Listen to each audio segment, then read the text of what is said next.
last section of chapter 5 deals with price elasticity of supply. And so this is very similar to price elasticity of demand, only we're talking about the supply curve, not the demand curve. So for example,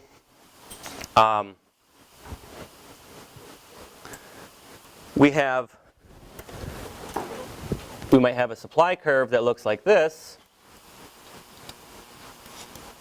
and we want to know what is the price elasticity of supply between points A and B. Well, say that at point A the price is 1, and at point B the price is 3.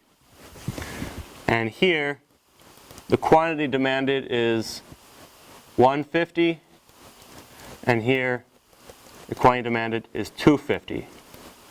So the formula for the price elasticity of supply is percentage change in quantity supplied over percentage change in price. So why don't we do this? Remember, this is the general formula. But we do need to calculate now the numerator and the denominator.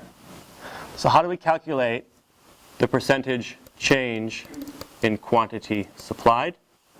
Well, first, what's the change in quantity supplied? We put that over the average quantity supplied. And so this would be, the change in quantity supplied is 150 to 250 is 100, right? And what is the average? Well, we take 150 plus 250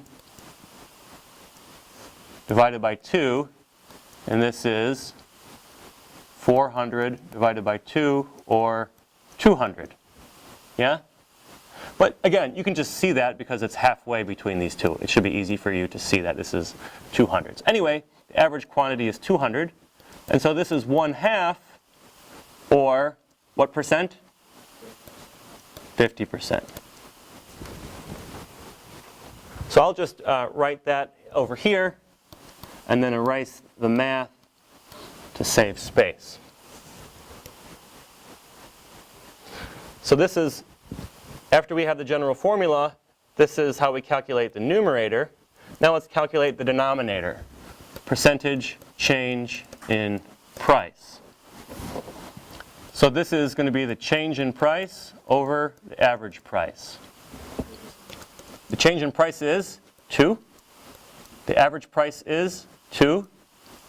In other words, this is 1 or 100%. And so I'm just going to write this here, and then we will erase the math as before. And now we can go back to our initial general formula and plug in what we've just calculated. Price elasticity of supply is 50% over 100%, and this is 0.5. So we will say this is inelastic. And why? Because there's a big change in price, right? There's a big change in price, but not a very big increase in supply, quantity supplied. And so you might think about this like rents in San Francisco. So the rents in San Francisco have been going up a lot, right? But there doesn't seem to be very many more buildings being built. Why not? Well, for a long time there were regulations against building, and a lot of the land is already built on, so there wasn't an immediate response to the increase in rents. But eventually, the builders were able to navigate the regulations, and they're starting to build finally. So in the short run, a big increase in price leads to a smaller increase in quantity supplied, and so we say that's inelastic. But in the long run, the supply curve might shift to something like this, and so in the long run, supply might increase to, say, something like 350, and then we would have to see whether that's elastic or inelastic. But just like before, if the elasticity of supply is greater than 1, we call that elastic. If the price elasticity of supply is less than 1, we call that inelastic. And if it equals 1, we call this unit elastic.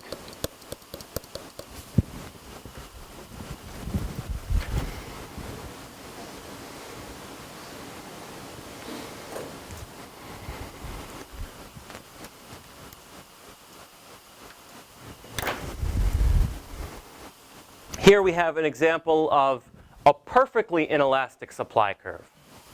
And so, for example, what about the quantity of land supplied? Before in my example, I was talking about the quantity of apartments. But what about land? Well, that's totally fixed, right? So we can never create more farmland, for example. If the price of farmland goes up, there's no way to create more farmland. Or is there? You know, the San Francisco Bay used to be a lot bigger. Well, at least somewhat bigger. But what happened? Part of it got filled in, right? So in fact, some of that land, it is possible to create land. This shows that increase in price causes no change in supply. And land is the best example I can think of, but even land probably isn't perfectly inelastic, right? It's probably inelastic. It will have a slight slope to it. But in any case, in the extreme, we call this perfectly inelastic. And then over here, perfectly elastic would be an increase in price causes a huge increase. Again, these are hard to find examples for in the real world, but they're theoretical possibilities. Question? The supply curves, of course. Yeah.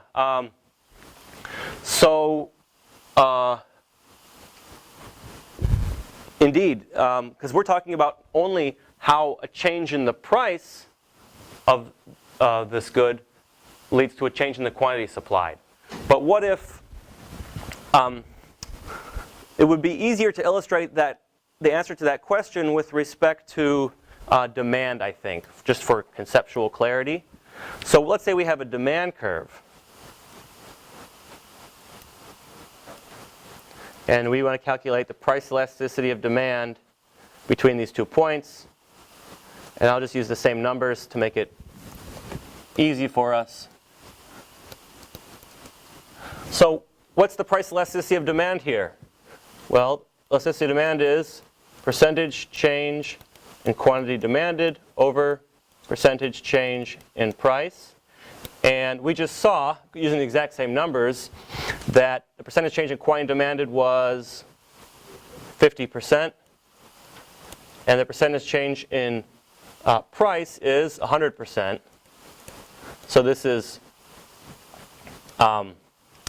negative 0.5. And why is it negative? Well, because one of these is either the percentage change in quantity demanded or the percentage change in price is negative, right? So for example, if we're going from A to B, then it's price that's negative. But if we're going from B to A, then it would be quantity demanded that's negative. In any case, one of them is going to be negative, and so here we have price elasticity of this demand curve is negative 0.5. Is that elastic or inelastic? Inelastic, right? A big increase in price leads to a small change in quantity demanded. But what if the consumer's income increases? What would happen to this demand curve? It would shift right if the good is a normal good. Exactly. And so let's say income. So now, say income increases by 10%. Price is 3. So the price is $3. Therefore, at a price of $3 right now, there's 150 units demanded. But income increases by 10%. That causes demand to increase. And so let's say that at this new demand curve, D prime, at a price of $3, 250 units are demanded. So what is the income elasticity of demand? By the way, you might think we should use I here. But in economics, for whatever reason, they've decided to use Y to denote income. I don't know why, but they do. So that means income elasticity of demand. So remember, the formula is percentage change in quantity demanded over percentage change in income. And so we already know that the percentage change in income is 10%, right? This was just given in the problem.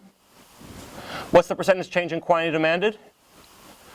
Well, again, percentage change in quantity demanded is the change in Q over the Q average, or 100 over 200. And so this would be 50%. So the income elasticity of demand in this example would be 5. And it's a positive 5, right? And so the fact that this is positive means it's a normal good, and we see that here with the demand increasing. Okay, so thanks for the question. That was a helpful bit to add to this video lecture. Any other questions? All right, well then that's it for the chapter on elasticity. We'll try some problems next.